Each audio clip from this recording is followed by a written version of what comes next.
भगवते वासुदेवाय।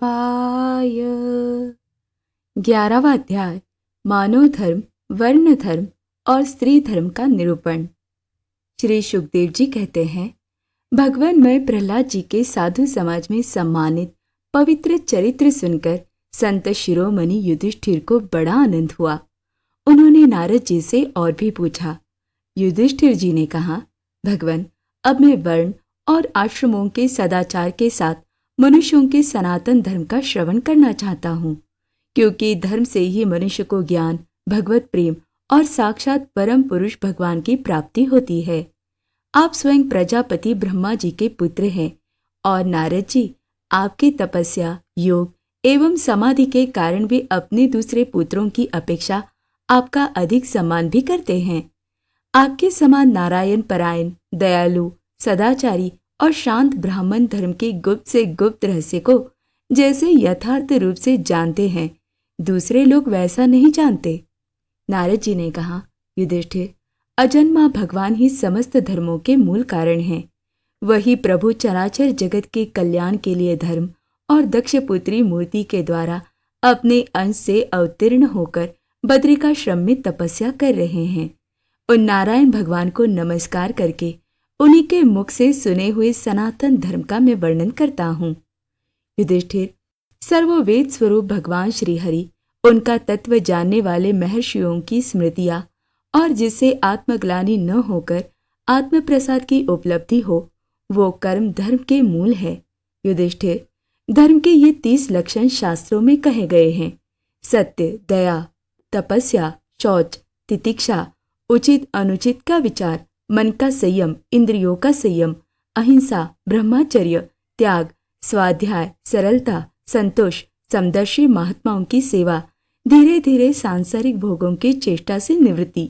मनुष्य के अभिमानपूर्ण प्रयत्नों का फल उल्टा ही होता है।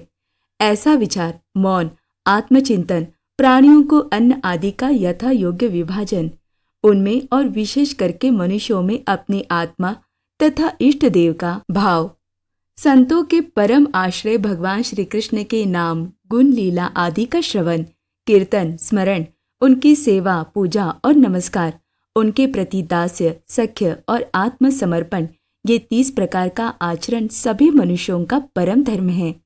इसके पालन से सर्वात्मा भगवान प्रसन्न होते हैं। धर्मराज, जिनके वंश में अखंड रूप से संस्कार होते आए हैं और जिन्हें ब्रह्मा जी ने संस्कार के योग्य स्वीकार किया है, उन्हें द्विज कहते हैं।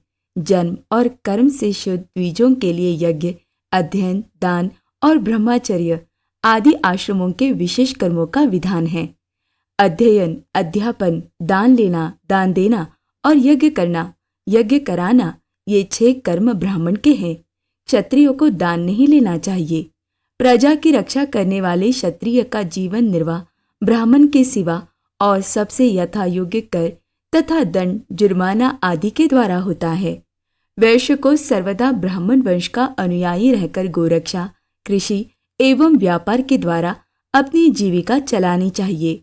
शूद्र का धर्म है द्विजातियों की सेवा। उसकी जीविका का निर्वाह उसका स्वामी करता है। ब्राह्मण के जीवन निर्वाह के साधन 4 प्रकार के हैं: वार्ता, शालीन, यायावर और शिलोच्छन। इनमें से पीछे पीछे की वृत्तियां अपेक्षाकृत श्रेष्ठ है। निम्न वर्ण का पुरुष बिना आपत्ति काल के उत्तम वर्ण की वृत्तियों का अवलंबन न करे। क्षत्रिय दान लेना छोड़कर ब्राह्मण की शेष 5 वृत्तियों का अवलंबन ले सकता है।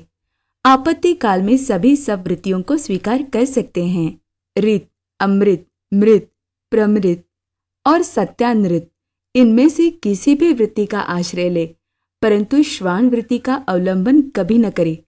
बाजार में पड़े हुए अन्न उच्च तथा खेतों में पड़े हुए अन्न शील को बिनकर शीलोच्च वृत्ति से जीविका निर्वाह करना ऋत है।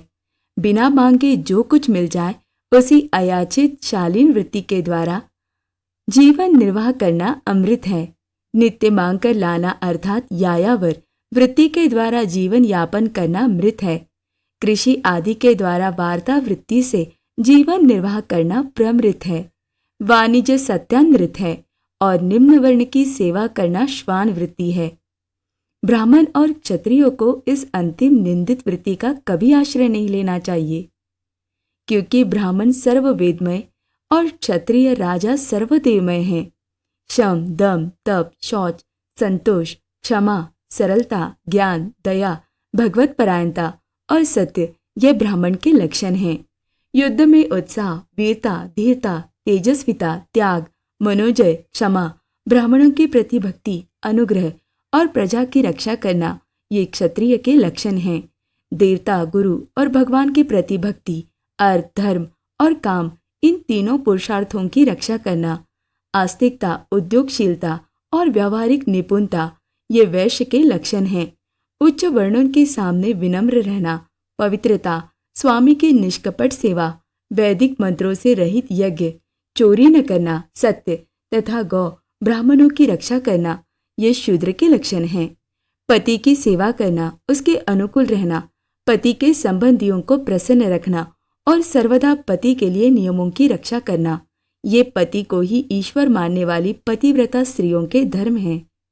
साध्वी स्त्री को चाहिए कि झाड़ने, बुहारने, लीपने तथा चौक पूरने आदि से घर को और मनोहर वस्त्राभूषणों से अपने शरीर को अलंकृत रखे, सामग्रियों को साफ सुथरी रखे, अपनी पतिदेव की छोटी बड़ी इच्छाओं को समय के अनुसार पूर्ण करे, विनय, इंद्रिय संयम, सत्य एवं प्रिय वचनों से प्रेम पूर्वक पतिदेव की सेवा करे, जो कुछ मिल जाए उसी में संतुष्ट रहे, किसी भी वस्तु के लिए ललचावे नहीं, सभी कार्यों में चतुर एवं धर्मज्ञ हो, सत्य और प्रिय बोले, अपने कर्तव्य में सावधान रहे, पवित्रता और प्रेम से परिपूर्ण रहकर यदि पति पतित न हो तो उसका सहवास करे।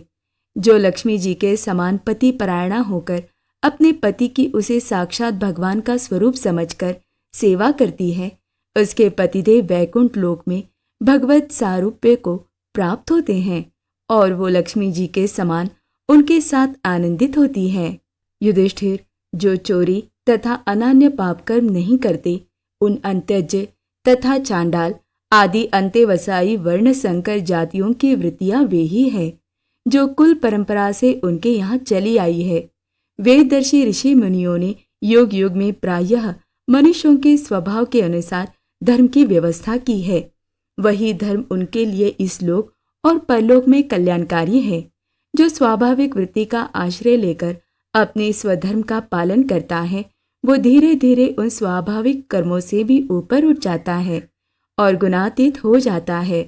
महाराज, जिस प्रकार बार बार बोने से खेत स्वयं ही शक्तिहीन हो जाता है और उसमें अंकुर उगना बंद हो जाता है, यहाँ तक कि उसमें बोया हुआ बीज भी नष्ट हो जाता है, उसी प्रकार ये चित्त, जो वासनाओं का खजाना है, विषयों का अत्यंत सेवन करने से स्वयं ही उब जाता है। परंतु स्वल्प भोगों से ऐसा नहीं होता। जैसे एक एक बूंद घी डालने से आग नहीं बुझती, परंतु एक ही साथ अधिक घी पड़ जाए तो वो बुझ जाती है। जिस पुरुष के वर्ण को बतलाने वाला जो लक्षण कहा गया है, वो यदि दूसरे वर्ण वाले में भी मिले तो उसे भी उसी वर्ण का समझना चाहिए। ओम नमो भगवते वासुदेवाय।